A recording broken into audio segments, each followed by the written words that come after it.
Chả nó bé giờ một lần chân nè. Nên mà xia sai rồi, ý một lần chân rồi. Ý bộ ý xuân chân bé nó lót chắp lại đi. Chả nó yêu múa lại kia lọt xiết nó xe. Lần chân nào mà bé này cha đi nè, múa cha đi. Nhớ bé nó nè. Lót cha đi chân lia. Lúc ta mà lót cha đi luôn cả lúc họ lót cao đi nè. Bác sĩ sai nè. Ý gì là ta tội rồi lại để chào một đôi bé. Tới bây giờ chỉ lo rồi có mà đi chối chị mới béo. Ôi xuống nè. Mình chai đi á chị béo cũ à.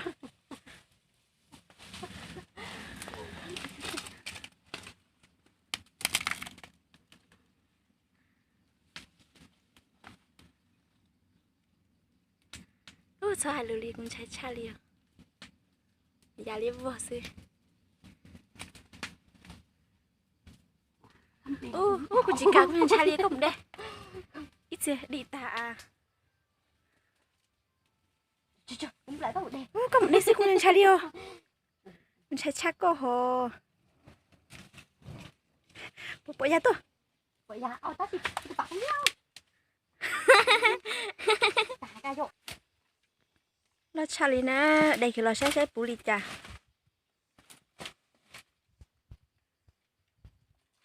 Dạ. Thế chặt lẫy nè. Cái gì mua à? Bố mua. Đấy băng nè, bà tán à. Nó tao. Cháu nó ta liệu. Cho đi chị bú đi chạy nó nè. Cho bà tán chị bú luôn đi chạy nó chị chạy khóc kì sư.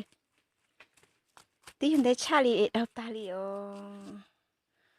Chụp phong gì ơi. Bây giờ tao chân liên là mà nó cha lì nè. Ta chỉ mà cứ xịt khỏi ép chị bú đi. Đau ta liệu. Nó, ngắm mình chia sẻ tao chà. Đau ta liệu. Tao chân lóng chả. Đau ta liệu. Đầu cái chụp bò này lúc không khó nào chứ cũng cái đó chúng mình chân không mò thôi. Chúng ta cái ta chỉ mà xói phải tao chỉ thông nó sức. Trên chẳng có nó tả liệu. Chỉ mua liệu. Để thưa con nào. Dạ, cô sẽ chụp bò nó cá số. Cá. Thì chỉ một lái xe. Chụp nó chứ. Nè. Đầu tao. Đầu tả liệu. Rồi giá chín nó nè. Nhìn đến chơi không có sự. Mà chạy chơi tay mình nhận nó nè. Không có tông gần là sao? Có từ bố nhiều sự. Bố nó sắp rồi rồi. Luôn cái tông cân là ta chỉ mà luôn có tông cân tao chỉ tông cân liệu tông cân là thế giờ tông cân là chẳng cần cân khó thế. Dạ cảm ơn nhiều nè. Bố nó phải là bố nó sao đến nhỉ cơ. Tuần tỷ liền. Chú nó to cái. Tôi ta liền rồi. Nó cha li nè, ta chỉ mà cứ xịt khó đập ta li. Chứ nhớ chung sao chỉ mà nhớ chung cha ta chỉ mà đập ta gì. Vứt thọ tao ó như tao đi nữa. Nó từ cái giờ hôm nay bé bảo ồ. Nó tụi nó xí ta tao thọ này nó. Đương nhiên nào. Cho đi lâu tông cái nó thì ế. Cho trong đi nó ta bỏ đuôi lưới trong đi nó đi. Lít tà liền sẽ nhắn để cha rồi sẽ lít tà xưa. Chẳng nữa cũng phải chạy cho tọi là kỳ cho tọi cho lọ mình nhiều đó họ.